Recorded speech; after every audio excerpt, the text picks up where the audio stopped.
What's going on, everyone? Thank you so much for joining me here this morning on Narcissism 101, Cracking the Code with me, Paul Wisdom. Good morning. Hope everybody's having a good Monday morning, a good start to your week. Hope you had a great weekend. Thank you so much for joining me here this morning. I feel like I haven't spoken to you guys in a bit, so that's why I've decided I'm gonna make a video for you guys today. But before we get into what we're gonna talk about today, if you would like a one-on-one session, please email me paul.wisdom_03 at hotmail.com, or you can send me a text message to 647-406-3057. If you want to talk, if you want to vent, if you need some more advice, if you're trying to figure out whether the person you're dealing with is a narcissist or not, please feel free to reach out to me. If you're going to call, just send a text. Let me know your name. Let me know you've been watching some of my videos and that I can give you the help that you need. If you just give me a call, then I'm probably just going to block the number just because I just don't answer random numbers like that unless there's a message with it. So I just want to let you make sure that you're aware of that. So what we're going to talk about today, guys, is narcissists. Everything that narcissists do is a form of gaslighting. Yes. And this wasn't actually in my notes, but it's something I actually thought about. Everything that narcissists do is a form of gaslighting. Think about it. Think about all the many experiences that you've had with, I'm sure, many narcissists. And I'm sure, and if this is your very first video that you're watching on narcissism on my channel, thank you so much for being here. We appreciate having you in the community here. But just think about it. Every single thing that narcissists do, you end up being confused most of the time, right? Think about manipulation. What is manipulation? It's when the truth is or something that is said is being twisted into something else. So if you compliment somebody, right? And I think I've said this example in some of my other videos. If you compliment someone and you tell them, they're having a nice dress or a nice suit, and then they flip it and then they say, you said that my suit doesn't look good or my dress doesn't look good, that I'm not attractive. That is a form of manipulation because they're manipulating what you said. They're twisting the truth. What is gaslighting for this video? Gaslighting is when the narcissist is trying to make you doubt your sense of reality, right? It's so that when they make you doubt yourself, that they make you codependent on them so that you only listen to them. And it's also a form of them isolating you as well, because when they gaslight you, then they know that inside of your mind you're sort of you're isolated, because it's like you can't think for yourself and you start thinking that you're the crazy one. You start thinking that the things that you said or did were completely wrong, when you know that you did those things or you said those things. But see, the narcissist wants you doubting yourself via gaslighting. Think about what triangulation is, right? When somebody triangulates you, essentially what they're doing is they're bringing somebody else into, the relationship that you guys have. And what they're doing is they're comparing you to that person so that you compete, so that now you and that person are competing for that person, right? And narcissists do a good job at this, and they do this to make the target, the victim, they do it to make them feel jealous. They do it to make them doubt their self-worth, where now they feel like that they're not good enough for the narcissist, right? And this can happen in any type of environment. It can happen at home, when your parents are, telling your siblings that, oh, you should be more like this sibling, you should be more like that sibling. Or it could even be at work, where your boss is saying, this employee, they're really good at this. I need you to become like this employee. It could even happen, in the church, where, somebody, let's just say that you're a musician, you're a singer or something like that, and then somebody else is also a singer as well. Well, what happens is that once that person comes in and they sing or whatever they do, and you know that you're a good singer, somebody could easily say, that person's a really good singer, and then now you feel as though you're being compared. That's called triangulation. And this is how narcissists have people doubting themselves. Think about reactive abuse. Like I said in one of my previous videos, in one of my most recent videos, that is, I believe, and I'm sure that many other people believe, including narcissist influencers and things like that, I believe that reactive abuse should be a crime.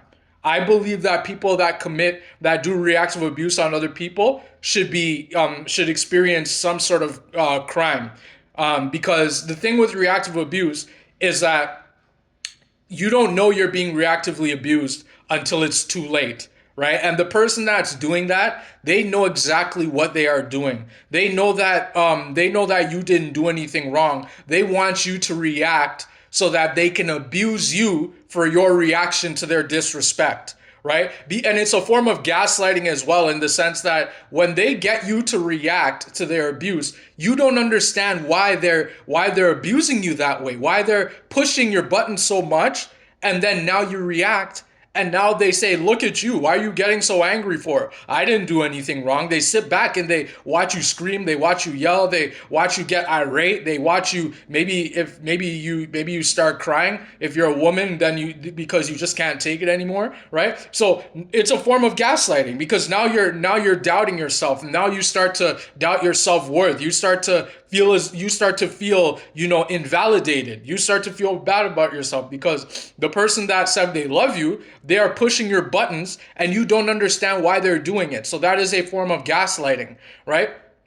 Think about physical abuse, even, right? That could also easily be a form of gaslighting as well. When somebody physically abuses you, when someone puts their hands on you and you know that you didn't do anything wrong to them, that's gaslighting, because now you're sort of doubting yourself and you don't understand why they're putting their hands on you. You don't understand what you did wrong. You start questioning, if you did something wrong to them, right? And now you start apologizing and saying, I won't do whatever I did again. And you didn't even do anything wrong, right? Think about not just physical abuse. Think about financial abuse for a minute. When somebody's hiding money, when they ask you for money, this happens more. Well, this happens everywhere. But let's talk about marriage, for example, or in a relationship. Let's say you're married to the narcissist, and let's say that they say something to the effect of, I need some money, or I don't have enough money. Could you help out again? Could you pay for this again? And then you pay for it. But then what you realize when you go through the bank statements, if you guys do that together, you go through the bank statements and then you see that they've spent thousands and thousands of dollars on things that you don't even know about. And then you maybe confront them and you say, hey, I noticed that you paid over $2,000 for this thing. And you told me the other day you don't have money. Where did you get the money from? And then maybe they stonewall you. Maybe they say something to the effect of, why are you so serious for? What? It's not my problem. It's your problem. Maybe if you didn't do this or that, I wouldn't have done it. And now you're sitting there and you're starting to doubt yourself, like, but you said you don't have, and see, now you're confused. So that is also a form of gaslighting, right? And it could also be that you look in your bank account and let's say you had a lot of money. I won't say an amount, but let's say you had a lot of money in your bank account, and of course you're married or you're in a relationship with a narcissist, and let's say that you guys share an account, for example, right? And let's say that that you guys that how the amount of money you guys have, right? And then let's say you look in the account and then there's way less than what you had before. And now you're starting to question yourself and say, wait, I just looked in the account maybe some hours ago or maybe a day ago and I had this amount of money. What happened? And now you're starting to question your reality. And then you ask your narcissistic, partner or spouse or whomever, and then you say, hey, I noticed that we don't have the same amount of money we had before. And then they say, yeah, we do. And then you're just like, no, we don't. I just checked the account. And then you guys start going back and forth. And then guess what happens? That's right. You're the one that ends up apologizing and saying, "I'm sorry. Maybe I missed. Maybe we didn't have that much money. Maybe maybe you're right." And then you start doubting yourself. And then the narcissist looks at you and smirks like that. And then you're starting to wonder, something is wrong here. Well, the truth is something is very wrong there. What you just experienced there is gaslighting. And what you just experienced there is a narcissist invalidating you, right? So that's a form of gaslighting as well.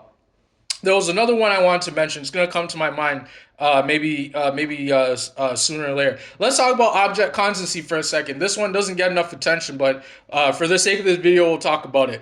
Object constancy, that's a form of gaslighting as well. Think about when somebody, you do something for someone, or you're such a good person. You do something for somebody, or many things for someone, And then out of nowhere, they say something to the effect of, oh, well, you didn't have to do this for me, or oh, you didn't have to do that for me. I never asked you to do that for me. And then now you feel invalidated. That's called object constancy, because what they're doing is they're showing you how ungrateful they are of what you're doing for them, and they're also invalidating you as well, right? They're making you feel less than. They're making you feel as though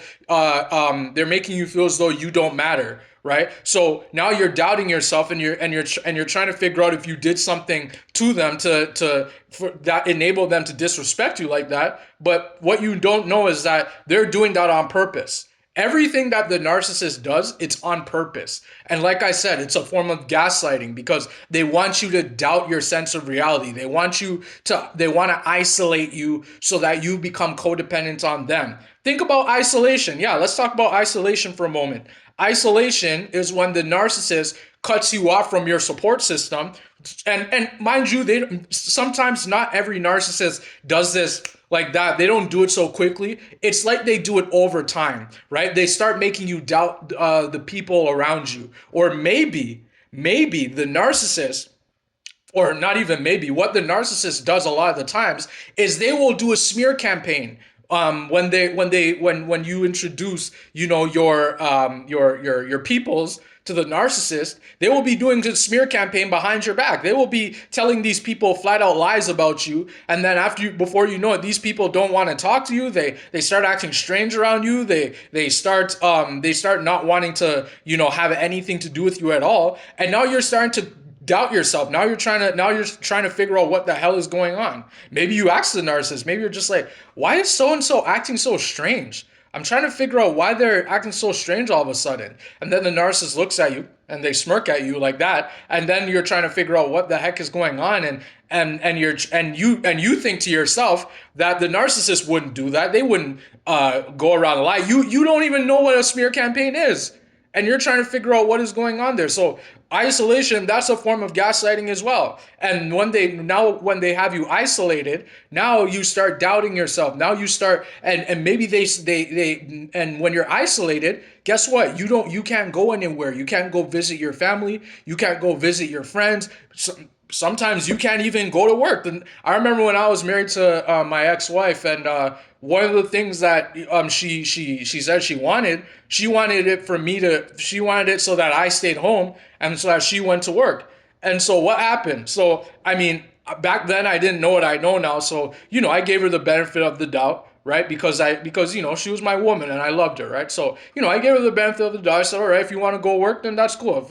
And I'll stay home, and I'll just work from home. I'll do what I need to do, right? Well, what ended up happening was that she would come home, and then she would start accusing me and saying, why don't you have a job? Why are you sitting at home? And I was like, but babe, I cooked all this food. I did all this. I kept the house clean. I studied for this, and I'm doing all the things needed to keep a roof over our heads. And then she was just like, no, you're not. You're not doing anything. And then I'm looking around like, babe, this is what you wanted. And then she was just like, you don't understand. You don't get it. And I'm just like, so right there, that's a form of gaslighting, right? I was isolated, and I was isolated for like I think it was over a year. Or a year or two, I was isolated, and I didn't understand it. I couldn't even go visit my family or my friends. If I was going to go visit my family or my friends, my ex-wife would say something to the effect of, why are you going to see them? Like, why do you need to see them? Why can't you just stay with me? I thought you loved me. And I'm just like, babe, they're my family. They're my friends, right? These are my people, right? I just want to go visit them. And I'm not going to be there for long. I'm just going to be here for maybe a day or so, or maybe just for some hours. I'm not going to be there for long. And then she's just like, but who's going to be there? And I'm just like, my parents, my two brothers. Why? What's the problem? Do you not like them? And then she was just like, you don't understand. Just leave. Just go. It's not like you care about me anyway. So all these things, this is all gaslighting, right? That's how the narcissist gets you doubting yourself. And for a while, I actually started to question myself. I actually started to question if I really did do something wrong to deserve that level of disrespect, from her, right? And I started to really question my reality and start questioning the person I was, right? So all these things are forms of gaslighting, right? Everything the narcissist does, it is a form of gaslighting. Think about the smear campaign. Like I said in many of my videos, the smear campaign, I hate the smear campaign. Of all the tactics that the narcissist dishes out, I hate the smear campaign the most. And we're going to talk about it right here. Think about the smear campaign. The smear campaign, for those who are new to learning about narcissism, the smear campaign is when the narcissist is going around spreading flat out lies about you to people who you know or people who you don't know. They do it to complete strangers with complete strangers as well. They'll tell complete strangers about you, and these people won't even know who you are, right? And narcissists will be telling lies about you to them, right? Now, why does the narcissist do the smear campaign for the sake of this video as I'm explaining it? The narcissist smear campaigns people want to isolate them so that they have no support, so that once their relationship ends or the relationship ends, then when that person goes and tells people about who the narcissist is, those people won't believe them because the narcissist already manipulated those people to believe that you're the bad person, or those people could even be the narcissist as well, right? And they just hate you, right? Could be either of those two, right? So the smear campaign, when the narcissist goes around smearing you and spreading lies about you, right, and manipulating others to believe them and not you, they're actually gaslighting you, right? Smear campaign is a form of gaslighting too, because now you're starting to question yourself why people are not talking to you, why people don't want anything to do with you, why it is that your own family, heaven forbid, whom you had help for and they loved you, now they show the opposite. Now they show disdain for you. Maybe they give you the smirk. Maybe they start making passive aggressive remarks at you, right? I started noticing this in my marriage when I was married to my ex-wife. People whom I thought were my family and respected me, they're making passive aggressive remarks at me, and I'm trying to figure out what the heck is going on here, right? But what I didn't realize was that those people were feeding off the smear campaign of my ex-wife, who was running the mill, the way she was, and I had no idea about that. I thought because when we were behind closed doors and everything at home, we would love on each other. She would say how much she loves me, and then I'll do the same. And I'll show her through my actions, and then she would show me what she showed me. And then I just thought that relationships, marriages, they're not perfect. I didn't think that somebody could go behind your back and lie about you for so long and just get away with it. I didn't think that. I just thought that people had challenges, but this is what narcissists do to isolate you, but also to gaslight you, so that now you don't have now you have no support system, and now you have to depend on them, and you can't even depend on them because now you're alone, right? Now you don't have anywhere to go. Right now, you can't even go anywhere. Now you don't want to go anywhere. Now you don't have the energy to go anywhere because your energy is zapped, and your energy is so focused on trying to figure out what the heck is going on. Right? And that happens more than you think. In fact, it's happening right now as I'm creating this video and you're watching it. Right? So everything the narcissist does is a form of gaslighting. So that's why I say on many of my videos, guys, to make sure that you protect your mind. In fact, I made a video previously entitled "The Mind is a Terrible Thing to Waste." I really encourage y'all to go watch it. If you're new to the channel, please go watch that video. The mind is a terrible thing to waste. You need to train your mind to be very strong, because your mind is where everything starts, right? And narcissists believe, like I said in one of my other videos, they believe they're clever. They believe them, and they know what they're doing, right? They know that the mind is a very strong thing, and that if they can break down your mind, then they can break down your spirit. And then once your spirit is broken and your mind is gone, now they can break down everything about you. Right? So that's why I say, get your mind strong. How do you do that? Well, I'll tell you right here, for those who are new to my channel. Start reading books. Start doing things that are good for you. Working out, getting some exercise, going for walks, getting a lot of sleep. 9 hours of sleep, guys. I know people debate on me and say, oh, that's too much sleep. No, man. Get 9 hours of sleep. Get your sleep, because the sleep, it helps your mind focus. It helps your mind, do things naturally, do more than you can naturally, right? So that's why it's important to get your sleep, get your rest, okay? Get your mind strong, guys. I can't stress this enough. That's how narcissists aren't able to gaslight. Now, my ex-wife, many times she and other people in my life, but a lot of you like to hear about the romantic side of things. My ex-wife, she would gaslight me, but I didn't fall all in with it because I knew that I had a strong memory. And anytime she tried to gaslight me and tried to tell me the opposite of what I knew, then it would get her mad. She would get angry. And then she would start to flip out at me, and then she would stonewall me. She would walk away, and then she would say, "I don't want to talk to you right now." And she would go be doing this and go be doing that. She'll say, "I'll be back in an hour," and then she would be back by the end of the day, and I wouldn't hear from her for a day or so. So all these things, guys, it's all gaslighting. Everything the narcissist does is a form of gaslighting, right? So that's why it's so important, to get your mind strong, get your mind on track. Focus. You need to get your mind focused so that the narcissist can't gaslight you,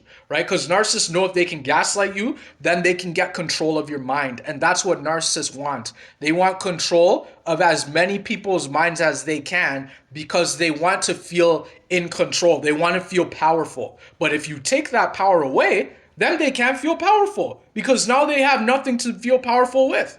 Right? So once you get that all sorted out, then the narcissist can't do those things to you, right? So that's why it's so important. It's really, really important that you set your mind on the things that are good. Focus on the things that are good. I can't remember what Bible verse in the Bible that mentioned this, but the Bible says, focus on things that are good, the things that are true, things that are of good report. Focus on those things. Right? So it's important that you stay the course. It's important that you make sure that you focus, because narcissists, they will come at you from anywhere, because narcissists are everywhere. They're in the workplace, they're in families, they're at the store, they're in the church. Narcissists are everywhere, right? So that's why you need to be self-aware. Self-awareness. Focus your mind so that you can become self-aware. And when you're self-aware, then the narcissist, it's very hard for them to get to you, right? Because narcissists, they know what they're looking for from people, right? They always do, right? And they think that people are stupid. Narcissists think that they're smarter than everybody, that they're better than everybody else. But what they don't realize, what narcissists are starting to figure out, is that people are starting to wake up. People are starting to tolerate less and less disrespect these days. Right? And so that's why their tricks aren't working as effective as they did in the past, right? Because we just thought that this stuff just happened in the movies and on TV. We didn't think that this was real life. We didn't think that people could lie for such long periods of time. We didn't think that people could just somebody could make you doubt yourself on purpose so that they could get control over you. We didn't think that these type of people existed, but sadly, these people are everywhere. And they all do the same exact things, right? That's why it's important to pay attention, right? That's why it's important to really get to know people, right? And take it slow with them. Don't be in a rush. If a relationship feels rushed, that's a huge red flag that you need to back up a bit, take a step back, and look at why it feels like it's being rushed, right? And if the person you're dealing with doesn't like to take accountability, won't apologize, if it takes you having to pull their teeth for them to apologize for something so small, then you know that you're potentially dealing with a narcissist. Because one thing about narcissists is that they lack empathy. Two things that narcissists lack are empathy and accountability, right? Those two things that are what narcissists lack. They don't like being accountable because they believe that there's nothing wrong with them. Right? They have a high sense of self-importance, right? Where they believe that they have to be better than everyone else. Now, they know they're not better than everyone else. They know they're a piece of garbage. They're pieces of garbage, but they need people to believe that they are better than them because they need to feel in control. They need to feel powerful, right? So, but they're not. Then they know that they're not, but they need to feel that, right? Because it's part of their game plan. Let's say it's part of their game plan. Okay, so. Yeah, guys, that's what I want to talk with you guys about today. The fact that everything that narcissists do is in fact a form of gaslighting. If I did miss anything, put it in the comments. If you can relate, put it in the comments below. Like, subscribe, share it with someone. Like I said, if you like a one-on-one session, please feel free to email me, paul.wisdom_03@hotmail.com, or you can send a text message to 647-406-3057. If you would like to talk, if you want to vent, if you have any questions about some of the content that I put out, or even this new video I put out today, please feel free to reach out to me. Like I said, if you plan on calling, please let me know by text who you are, your name, and that you've been watching my channel for quite some time, and then I'll be able to help you. If you just call me, I'm probably going to block the number because I just don't answer private numbers. There's a lot of, predators out there. There's a lot of people who are scammers, and I prevent myself from getting involved, having anything to do with these people. So just keep that in mind, all right? So like I said, thank you so much for joining me here today on Narcissism 101, Cracking the Code with me, Paul Wisdom. And yeah, I hope to see you on the next video. Thank you so much for being here.